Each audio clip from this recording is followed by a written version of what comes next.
datang di Superbook edisi Sekolah Minggu. Dan hari ini saya akan membahas mengenai satu tips yang begitu penting, yaitu mengenai peran Roh Kudus di dalam mengajar.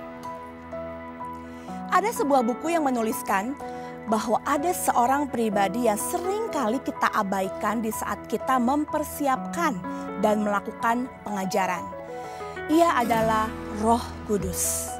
Roh Kudus adalah pribadi yang paling berkuasa dan paling bijaksana dan guru yang paling inti dalam menyampaikan kebenaran. Kita harus sadar bahwa pada saat kita mengajar, kita tidak sendiri dalam melakukannya. Kita bisa mempersiapkan bahan ajar kita dengan begitu baik.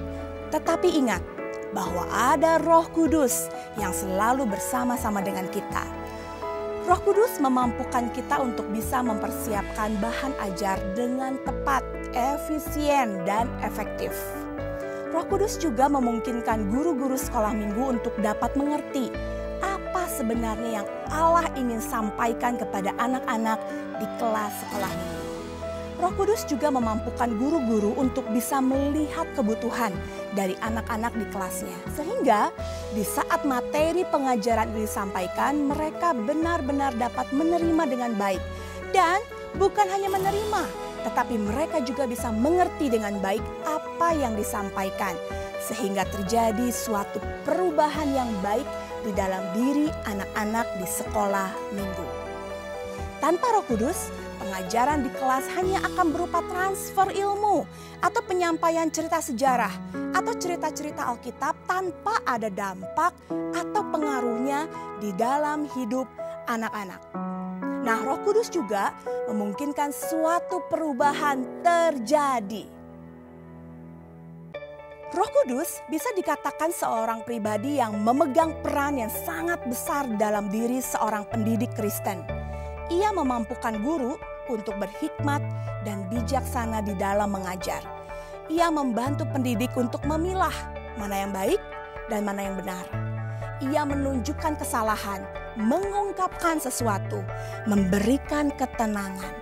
Dan ia juga memberikan gairah dan sukacita. Sehingga dapat dikatakan ada satu konsep team teaching yang tidak ada di dalam kita mengajar di kelas sekolah minggu kita. Karena kita mengajar sama-sama dengan Roh Kudus. Baik guru-guru dan anak-anak di kelas sekolah minggu harus sama-sama meminta Roh Kudus.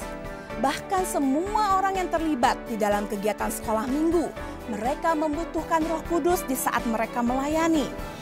Karena di saat Roh Kudus bekerja, ada suatu kebenaran yang terungkap. Seperti tertulis di dalam Yohanes 16 ayat 13. Dan kebenaran itu akan memimpin kepada suatu perubahan. Perubahan sikap, perilaku, cara bicara, cara berpikir dan sebagainya. Yang nantinya akan terus membentuk karakter yang serupa dengan Yesus Kristus. Guru-guru sekolah minggu, mari kita mulai mempersiapkan bahan sekolah minggu kita dengan berdoa. Dan meminta Roh Kudus untuk selalu memimpin kita di dalam kita menyampaikan firman Tuhan. Dan menjadi guru yang mengasihi anak-anak di kelas kita tanpa kecuali. Mari guru-guru sekolah minggu Superbook terus kita berdoa dan meminta pertolongan Roh Kudus untuk membuat kita fokus terhadap apa yang kita ajarkan. Jangan pernah lelah dan kita akan terus melayani anak-anak Indonesia. Kita berjumpa lagi di tips berikutnya. Salam Superbook, Tuhan Yesus memberkati.